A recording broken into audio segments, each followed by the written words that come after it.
Sound off for Chesterfield. Chesterfield, the only cigarette in America to give you premium quality in both regular and king size, brings you Dragnet.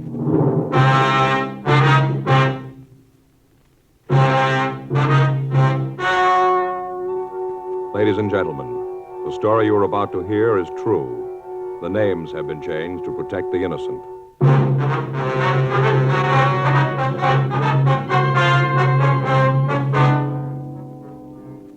You're a detective sergeant. You're assigned to narcotics detail. A steady flow of heroin has been making its way into your city. Most of it has fallen into the hands of teenagers. You don't know the source or the head man of the operation. Your job, stop it. The modern way to sell cigarettes is the Chesterfield way. Premium quality in both regular and king size. And we're the only one that gives it to you. Premium quality in a cigarette means the world's best tobaccos, the best ingredients, the best cigarette paper.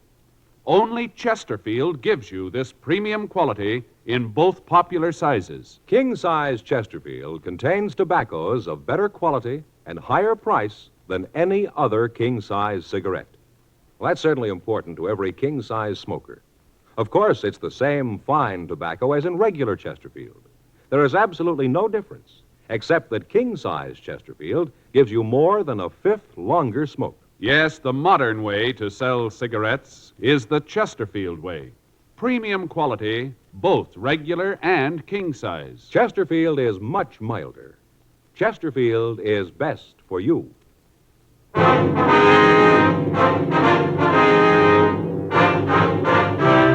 Dragnet, the documented drama of an actual crime.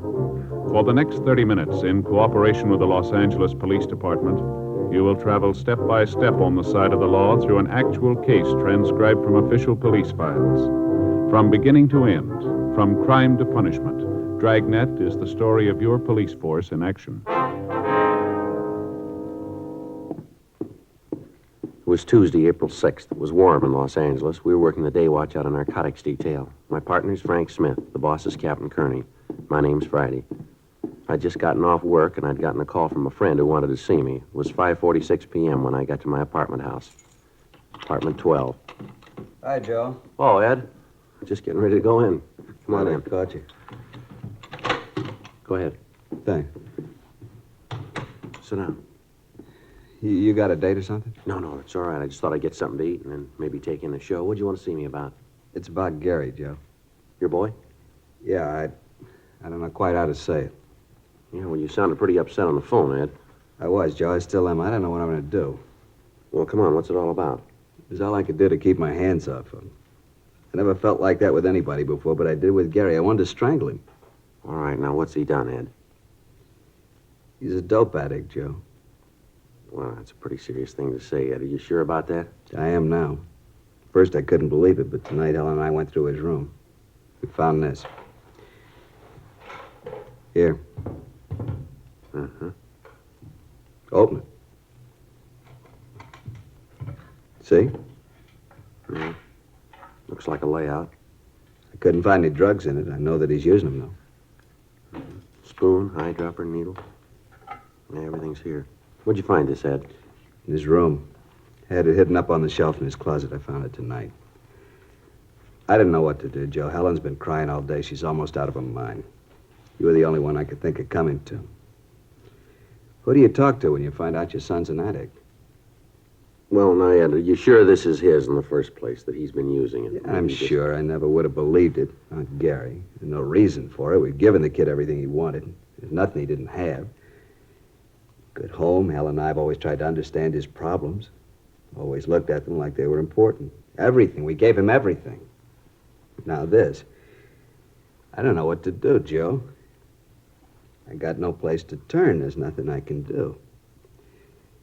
Maybe you can figure a way. Maybe you can't. I don't much care anymore. I just know that I can't see him again. Not for a while. I'm afraid, Joe. I'm real afraid. All right, now, let's take it easy, Ed. We'll work this out some way. You don't know what it's like, Joe. You can't. To feel like this and to know you'll do it. What? I see him again, Joe. I'm going to kill him. I'd known Ed Field for the past 7 years. I'd met him when we were conducting an investigation while I was assigned to Bunko Division. His testimony had been instrumental in breaking up a gang of shoplifters. Since then, we'd become very good friends. He lived just down the street from my apartment, and on occasion we got together for an evening. I knew his wife, and I'd met his 18-year-old son, Gary. The boy was a senior in high school, and as Ed had told me many times, his grades were well above average. The Field family was moderately well-to-do. Their home wasn't luxurious, but it was good-sized. To look at the boy, there was nothing that would cause anybody to think that he might be a user. 6:12 p.m. Field and I arrived at his home. Helen Field was waiting for us. She was a nice-looking woman in her early 40s. She led us in the house and showed us to the living room. It was obvious that she'd been crying. I don't know how to thank you for coming over, Joe. I guess Ed told you what it's all about. Yes, Helen, he did. Gary home yet? No, I haven't heard a word from him since he left. I didn't tell Joe what happened this afternoon. Thought it'd be better if he got it from you. Oh, all right. You want to sit down, Joe? Sure. I'll tell you. Thank you. Well, Gary came home this afternoon about 2:30. Mm-hmm. Walked into the house and went right to his room. He didn't say a thing to me. First, I thought that maybe he might be sick. I went to the room and he'd locked the door. I knocked, asked him if he was all right. Yeah. He called through the door that he was okay and for me to leave him alone. I asked him if there was anything I could do. You know, if he was sick, he might need something. I understand. What'd he say? Told me to get away. To leave him alone and get off his back.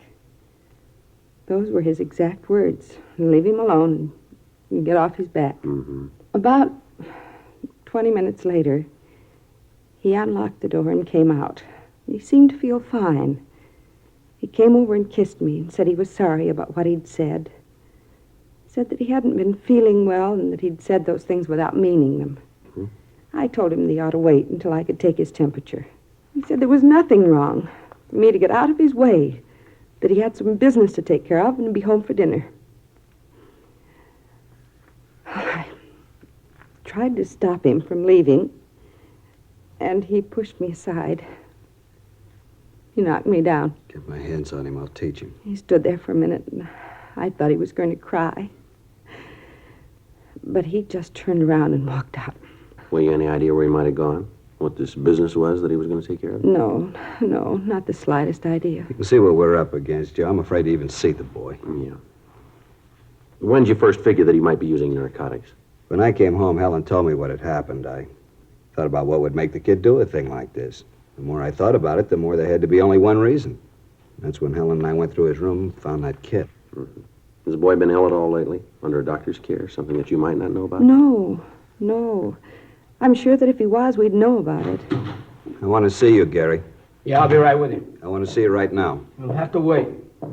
Maybe there's something wrong with your ears, son. I'm not going to take that from you. Please, Ed, don't do something you're going to regret. Now listen, Helen, that boy's 18 years old.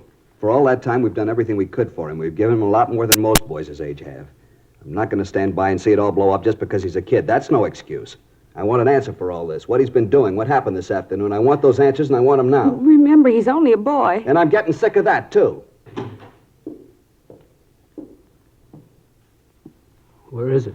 Now listen, boy, I know what's been going on. I want to talk to you about it. I don't want you to lecture me. All I want to know is where's the kid. Take it easy, son.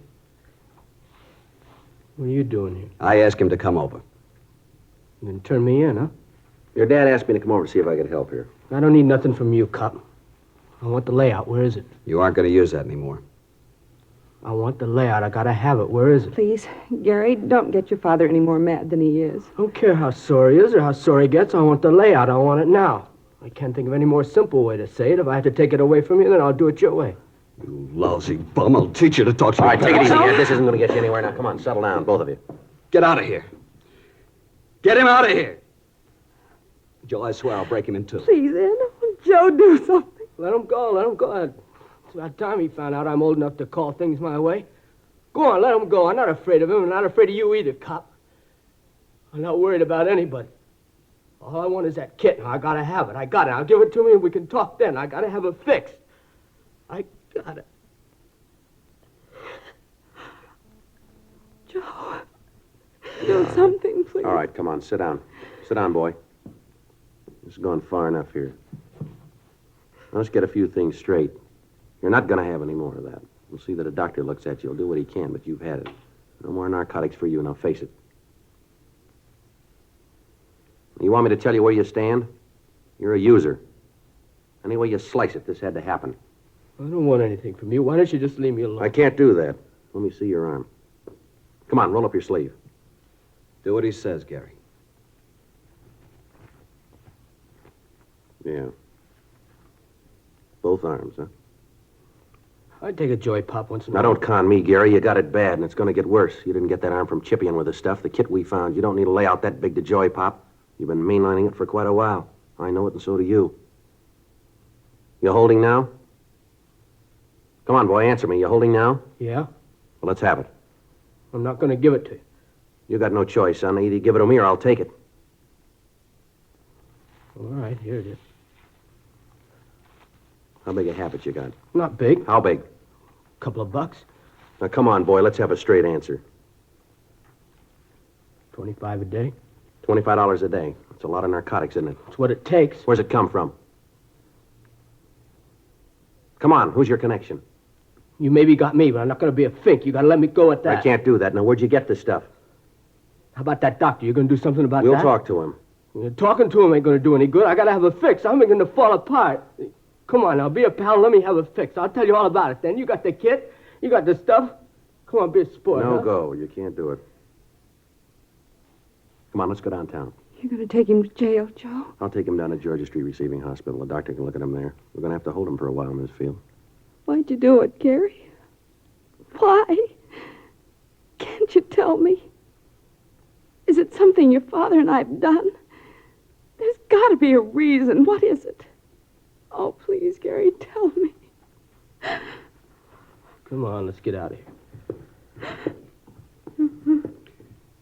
Can we see him after he gets there, Joe? Yeah, I'll call you, Ed. Don't you want to say goodbye to your mother, son? Why? It wouldn't prove anything. Yeah, I guess that's the way you'd look at it. I broke the law. Now they're going to make a convict out of me. I didn't call him. You did. How are you going to explain that to her? You turn your own son in. How are you going to tell her about it? I hope you're real happy now. I'm not proud of it, son. There's one thing I'd like to ask. Yeah. What have you done to her?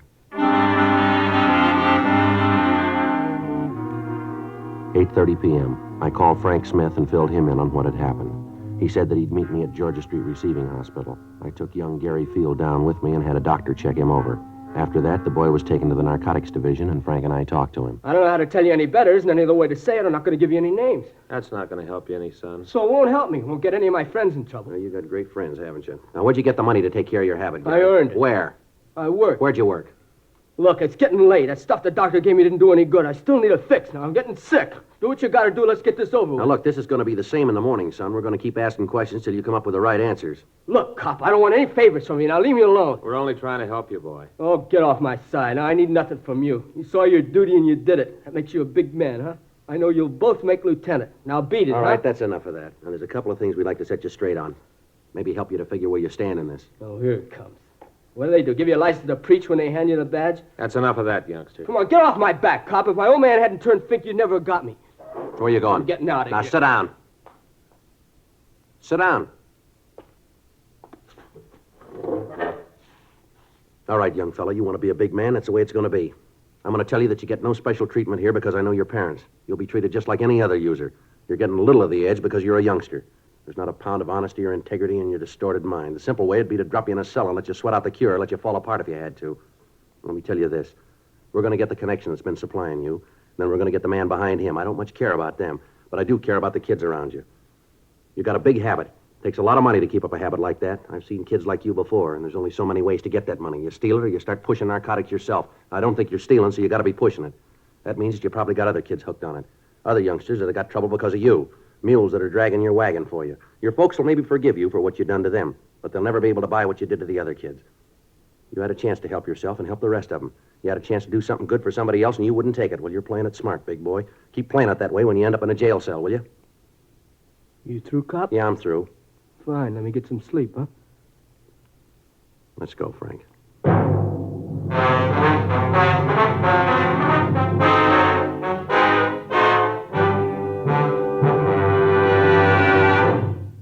You are listening to Dragnet, the authentic story of your police force in action. Friends, you'll remember some months ago we read you our first report, the 6 months report on the effects of smoking. Then more recently, we read you the 8 months report. Now, here is the latest one. The full 10 months report confirms again. The group examined showed no adverse effects on the nose, throat, and sinuses from smoking Chesterfields. This from a medical specialist who is making regular bi-monthly examinations of a group of people from various walks of life. 45% of them have smoked Chesterfield for an average of over 10 years. After 10 full months, the specialist reports he observed no adverse effects on the nose, throat, and sinuses of the group from smoking Chesterfield. That's the report. Buy much milder Chesterfield, regular or king size. The cigarette that's best for you.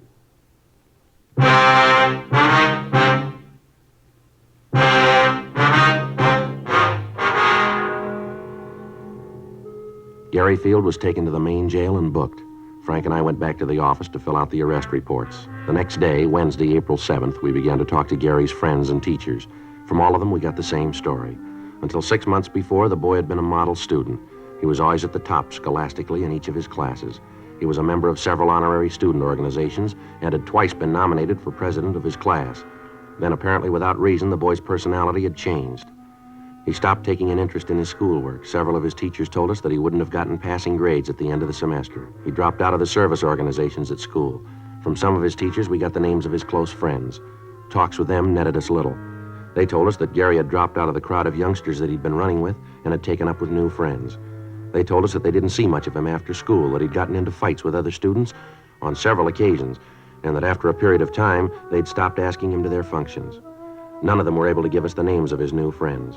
We checked with the neighborhood merchants. Most of them knew Gary. They said that he'd worked for them after school, but they hadn't seen him for several months. We asked them if they could help us locate his friends. They told us that they had seen him in the company of one particular man on several occasions, but they couldn't identify him for us. We got a description of the man, but it meant nothing to us or to the other members of the narcotics division. Photographs of known narcotics suspects were shown to the parents of Gary Field and to the storekeepers around the school. They couldn't identify any of them. 2 days passed. Friday, April 8th, we got a call from the field boy. Frank and I went over to see him. What'd you want to see us about, Gary? I wanted to tell you I've had it. What's that mean? Then I want to tell you about it. What's the matter? You been sick? A little. That's not why I called you, though. They treated me all right here, but I got to thinking. All right, go ahead. I used to read in the papers where the kids would turn themselves in or get caught and cop out. All about how they realized what they'd done. Always seemed like a lot of phony sob sister stuff. I know different now. I know what I've done. I know I got to stand for it. I'm not asking any favors because I know that I've done nothing to call for 'em. I'm not trying to be a hero or a martyr. I just want to help get this thing cleaned up. One thing I'd like to know, Gary. What's that? What made you get started on this stuff? You seem like a kid that has everything you want. You don't look like a kid who'd fall for it. Who knows? I'd give you 1,000 reasons they still wouldn't add. I guess I just wanted to be top man all the way around. How'd you get on it? Started lushing it up, then the tea, then the heroin. That's the way it runs, isn't it? Most of the time. I didn't figure I'd ever be hooked. Thought it couldn't happen to me. How wrong you can be. How long you had the big habit? About 6 months. Chippied with it about the same time before then. Where'd you get the money? Yeah, guess we had to get to that, huh? That's right. Where'd you get it? Well, I got some kids pushing this stuff for me. Worked for a while. It wasn't enough. By that time, the kids were hooked themselves. I was the only connection they had. They had to do business with me or do without it. Yeah? I told them that if they couldn't pay me in cash, I'd take merchandise. They'd bring it. I'd sell it. That way we both came out all right. They got their H, I got mine. You mean you got him to steal, that it? Yeah, I guess so. I never asked where they got the stuff. I just took it and sold it. With that and the stuff they sold for me, I made out. These kids pushing H for you? No. Well, they're shoving tea. I sell it to them for 4 bits a stick. They get up to $1.50 for it. Do you know where they peddle it? No, I never asked. All I was interested in was if I got mine. All right, give us their names, will you? Guess that's the only way, huh? That's the only way. Okay, I'll give them to you. How about your connection? Who's he? Guy named Jack? Jack who? I don't know, honest. I really don't. Where'd you meet him? Drive-in downtown? Where? Drive-in at the corner of Reno and Vernon. How do you set up the meet? I just go in there between 10 and midnight, park the car and order coffee. He comes over to the car. You mean that he's always there at that time, huh? Usually is. So your only source? Yeah. Anyone else pushing it around there? No, as far as I know. I think he's the only one in the operation. All right, you'd be willing to arrange a meet with him so we can pick him up? Yeah, I'll do it. All right, fine. Sure want to see the folks. I got so much to make up for. That's right, you have. Don't think I'll live long enough to do it all. 9:32 a.m. We got a description of the suspect known as Jack and also the names and addresses of the teenagers involved. Frank and I contacted the juvenile authorities and gave them the information. We went back to our office and had Gary Field check our files of known narcotic suspects. He was unable to give us an identification on Jack. 11:56 a.m. We took the boy to his home and talked with his parents. 12:30 p.m. Frank, Gary Field, and I drove to the corner of Vernon and Reno to check over the drive-in restaurant. It was set up in the usual way with a parking area around the main building for car service. In the rear of the lot was a building housing a cocktail bar, and there were parking spaces in front of that for the bar customers. As we drove past the place, Gary told us that he usually parked around the side of the main building and that this Jack came from the direction of the bar. He was unable to tell us whether the suspect drove a car or not. The plan was for Gary to introduce me as a narcotics buyer who was trying to get a local connection. It was agreed that because of the size of the buy I was to make, it would be necessary for me to deal with the head of the organization.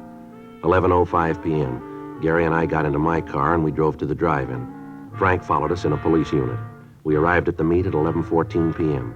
Frank stayed in the background and we waited. The suspect failed to make an appearance. The next night, the plan was repeated. Again, nothing. Sunday, April 10th, 10:05 p.m. We arrived at the drive-in. We waited. 11:05 p.m., 11:15, 11:30. No sign of the suspect. Midnight, 12:04 p.m. Looks like he isn't going to be here. Thought you said he usually showed up, didn't you? I don't know what happened. He was always here before. You sure you got the right drive-in? Look, Mr. Friday, I know what you're thinking, but I'm telling the truth. Yeah, you know all this is kind of tough to buy, don't you? 3 nights and he isn't here? I don't understand it. He was always here before. Wait a minute. Yeah? Hold it. Yeah, that's him, coming over from the bar. All right, which one? There's a couple of people coming out The there. big one. See in the gray suit, hat? Yeah. You sure that's this Jack? Positive, Mr. Friday. All right, now you look. You know what you're going to do. Don't let on that anything's wrong here. Remember that nothing's going to happen to you. I'll remember. All right, now hold on. He's coming over. Hi, kid. Hi, Jack. Been looking for you. Where you been? All right. Who's a friend? Oh, yeah, I want to talk to you about him. Wants to do business with you. What are you talking about? What business? Look, Jack, he's all right. I know it. You think I'd have brought him here if I didn't know it? Oh, he's all right. He's a friend of yours. You know the bit, any friend of yours. I don't know what to talk about business is. I don't know what you're doing here, but I'm here for a cup of coffee. Better let me talk to him alone.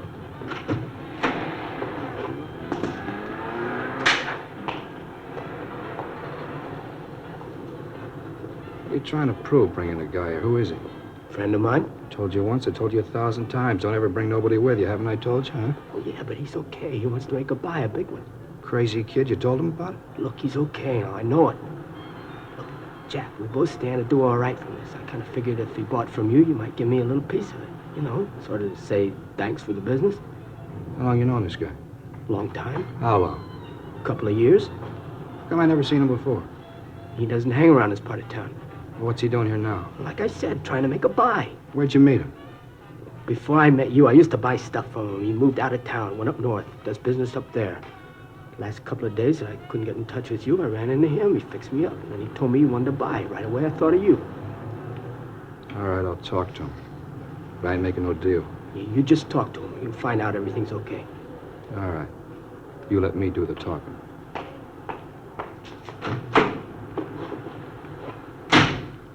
Joe, this is Jack, the fellow I was telling you about.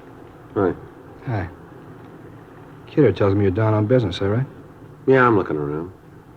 Nice place, L.A. A lot of business to do here. What line you? Whatever pays me. Where you from? Up north. Mm-hmm. How long you known Gary here? Now, you listen to me. I haven't got all night to stand around here and guzzle his stale coffee with you. The kid told you what I want. Now, it boils down to one simple question. You want to do business or don't you? Going kind of fast, aren't you? I haven't got a lot of time. I don't like to deal that way. All right, kid, let's get out of here. Should have known better than to figure on dealing with a small-time operator. I told you that before. What do you mean by that? You read it any way you want. Now, let's go, son. See you around, mister. Hey, hold on. No need to get sore about it. Just have to be careful. You know how it is. Now, you listen. I was shoving horse when you were playing with marbles. I've outgrown the kid games. I thought I could make a buy. I see I was wrong. Maybe not. What? I said maybe we could do business. I gotta have it tonight. How much you need? I need an ounce. It's got to be good. Mm-hmm. I haven't got that much with me. How much have you got? I only got 12 bindles with me. How much? You gotta understand, this is good stuff. How much? Now, look, this is better than you can find anyplace else. All right, let's quit playing, huh? What's the tab on it? $10 a bindle. All right, I'll take the 12. How soon can you have the rest of it? When do you want it? I told you I was in a hurry. Don't you hear good? Yeah, maybe tomorrow night. All right, that'll have to do. If it's good quality, I may want some more. How much can you supply? How much do you need? Oh, I'll go maybe another ounce. Mm-hmm. You got the cash for this? I don't do business any other way. Uh-huh. Wait here, I'll be back.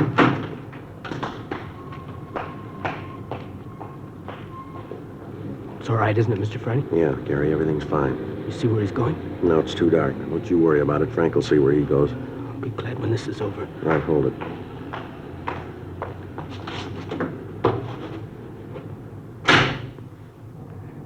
Okay, mister, let's see the money. I got it right here. Let's see the horse. You got it? All right, looks all right. Here. You don't mind if I count this? No, go right ahead. It's all there. $120, isn't that what you said? Just to make sure. Yeah. 50, 70, 90, 110, 120. Yeah, right, it's all here. Mm-hmm. Well, I'll see you tomorrow night, huh? Yeah, sure. I want to tell you, it's nice to do business with you. It's been a real pleasure. Well, it works both ways, mister. Mm-hmm. Well, I hope to see a lot more of you. You will. You're under arrest.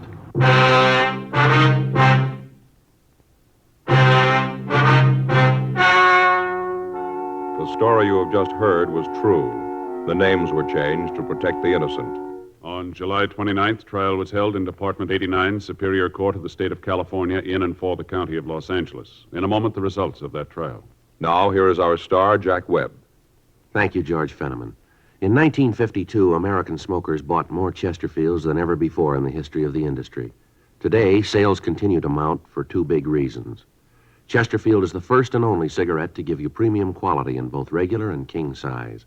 Only Chesterfield gives you this scientific evidence on the effects of smoking. As we told you earlier, after 10 months, the group examined showed no adverse effects on the nose, throat, and sinuses from smoking Chesterfields. Change to Chesterfield yourself, regular or king size. Chesterfield is much milder. Chesterfield is best for you.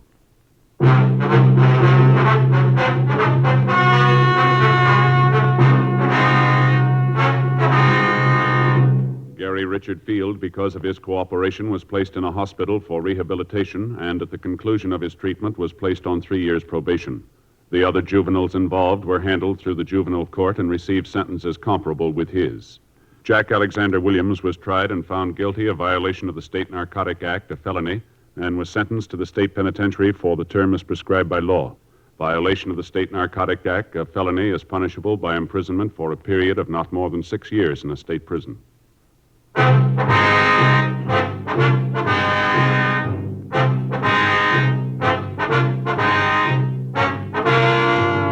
You have just heard Dragnet, a series of authentic cases from official files. Technical advice comes from the Office of Chief of Police W.H. Parker, Los Angeles Police Department. Technical advisors Captain Jack Donahoe, Sergeant Marty Wynn, Sergeant Vance Brasher.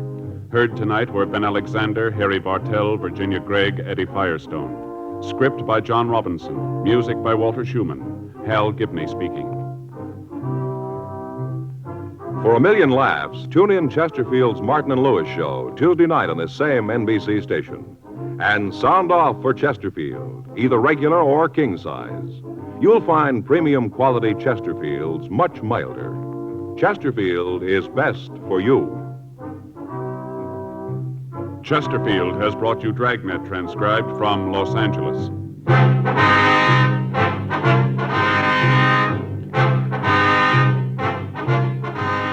Tonight, it's Adventure with Barry Craig, confidential investigator on NBC.